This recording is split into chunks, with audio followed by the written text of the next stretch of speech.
There are many special events and world bosses encountered throughout the open world of Tyria. Available from level 10 and beyond, these are the most epic battles the open world can offer. But which one is the best? Which one's the most fun? Which one gives out the most loot? Can they be both? Join me as I rate my top core Guild Wars 2 bosses. So I set up this tier list using the icons from the same minis that the Guild Wars 2 Efficiency daily page uses for all of the world bosses. Not every boss has a one-to-one mini associated with them. I believe Quaddle and Triple Trouble are the only ones that actually do. So I will read them out as we go, just to let you know which one is which. Again, it's the same mini icons that Guild Wars 2 Efficiency uses on their page. So without further ado, let's get started.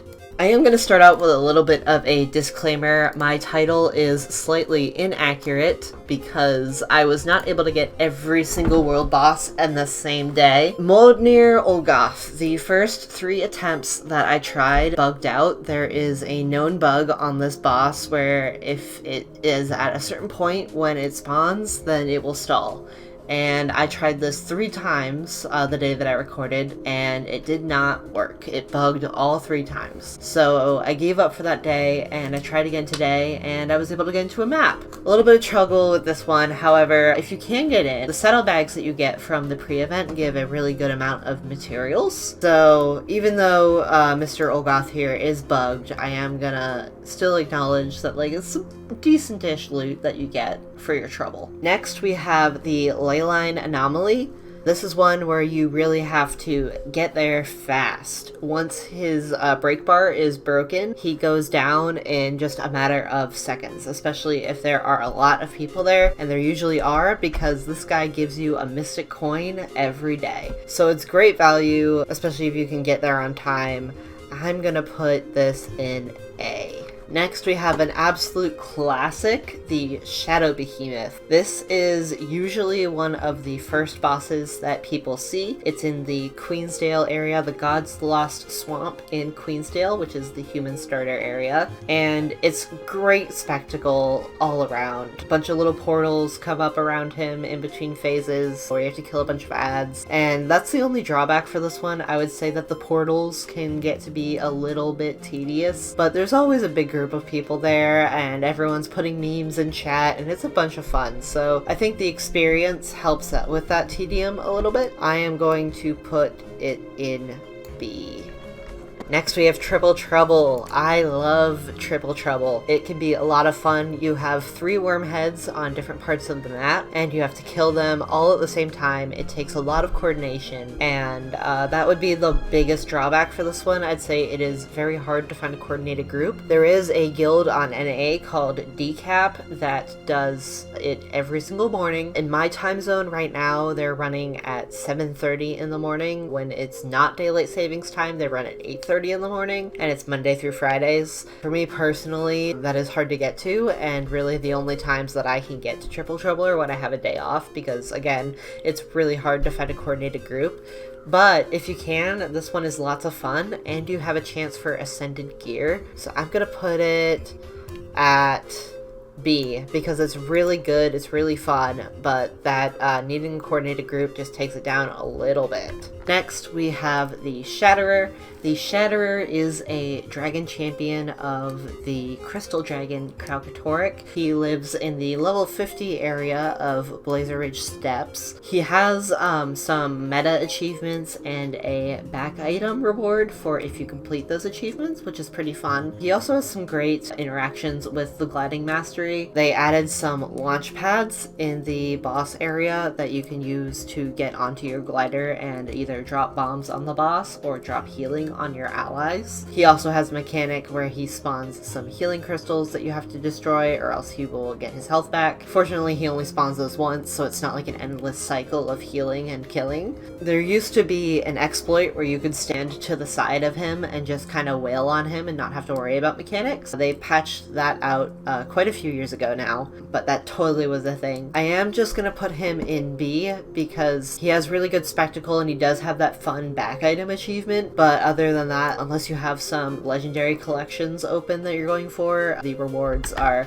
pretty mid. Moving on to the Great Jungle Worm. This is another one of those bosses that they reworked for the Steam release. It is found in the Sylvari start area of Caledon Forest in the swamp area right by the dungeon, the Twilight Arbor dungeon. And this one is actually a great intro to enemy fields and CC. At 3 different points during the fight, he will spawn some ads that you have to go CC in order to take out. If you don't do that, he will eat them and heal up, and then, you know, you gotta do more damage. So, very fun. I would probably gonna put this C just because compared to the other ones, there's not a whole lot of spectacle here, but it is an oldie and a goodie.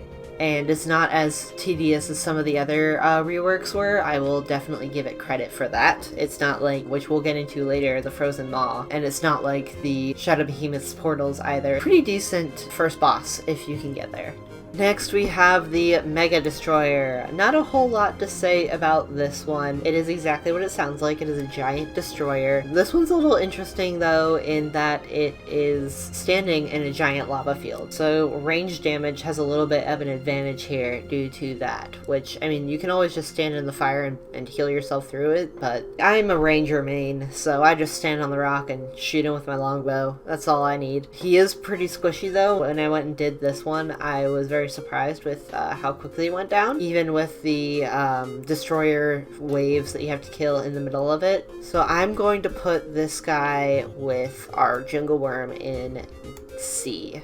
And we continue with the Fire Elemental. This one is another one of those reworked bosses. It used to melt in about 5 seconds before the rework. Now it has a little bit more of a health pool. And it also teaches shockwaves, which is very important. Shockwaves are everywhere in Guild Wars 2. This guy did also almost end one of my hardcore characters, so he is not to be underestimated. I got distracted looking at the new, the graphics where it looks like the sun is kind of coming out of the sky and everything, and it almost took me down with those shockwaves that I mentioned. It has a decent health pool. It's not hard, but it doesn't melt immediately, and I'm going to put it up in B, just because I have a warm spot in my heart for all the times that I've wandered into the Thermonova reactor and seen everybody standing there, and it's always a nice, there's always so many people at the Fire Elemental. It's just a nice way to go and connect with the community. Then we have the Karka Queen. This is another Blink and You'll Miss It event. It has a pretty lengthy pre-event where you have to capture camps a couple of times, and then it will spawn.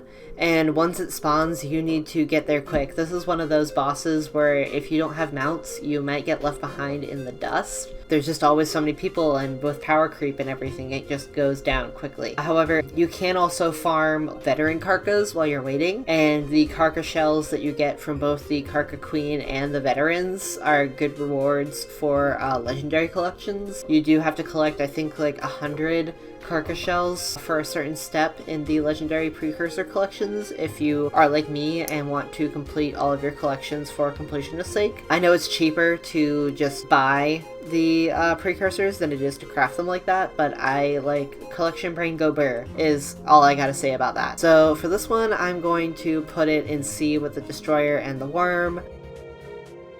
Next, we have the Mark II Golem. This is a very good learn how to dodge simulator. It does a ton of AoEs, a ton of different energy fields, and just so you don't get too comfortable at the edge of the arena, it'll also turn around and shoot you down over there as well, so you can't just pew-pew it from a distance. You have to be pretty active. It's really good for practicing placement around AoEs, which I should probably be killing it more because that's something I really need to work on in raids, but it can be very enjoyable, especially if you're paying attention. I'm going to put it in level C just because the rewards also just aren't quite there. You get some materials and everything, but nothing to write home about. No ascended or anything. And now we've arrived at one of my favorites, Tequaddle.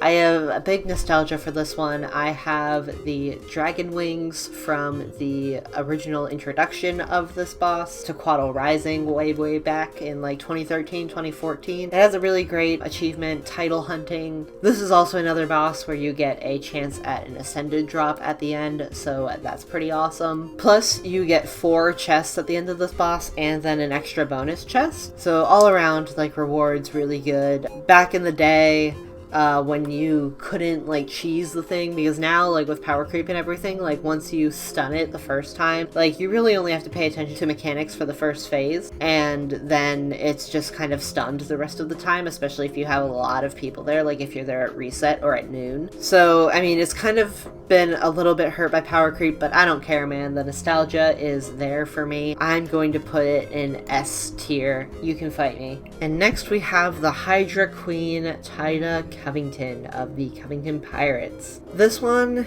I'm not a big fan. She has that gate that you have to kill at the beginning, which is jokingly called Gate CM, because it scales up a lot, especially if you have a big squad of people there, and it can take a while to get through. The rewards aren't that great for the trouble, so I am going to put her in D tier. I'm sorry, Queen. Next we have the Claw of Jormag, which is the Shatterer and Quaddle's cousin. The Siege Turtle is OP on this one. It gets rid of the first ice wall that you have to deal with to get to the boss, which is really cool. The second phase is interesting in that if you beat it down to below 50% after stunning it in the first phase, the HP will go back up to 50% if you've beaten it down, but otherwise pretty straightforward. The mechanics in the second phase sometimes can be ignored depending on like the DPS of your group, where you have to get the golems through to stun the boss again, but pretty good. And it has a chance to drop the Icy Dragon Sword, which is pretty cool. I am going to put the Claw in the B spot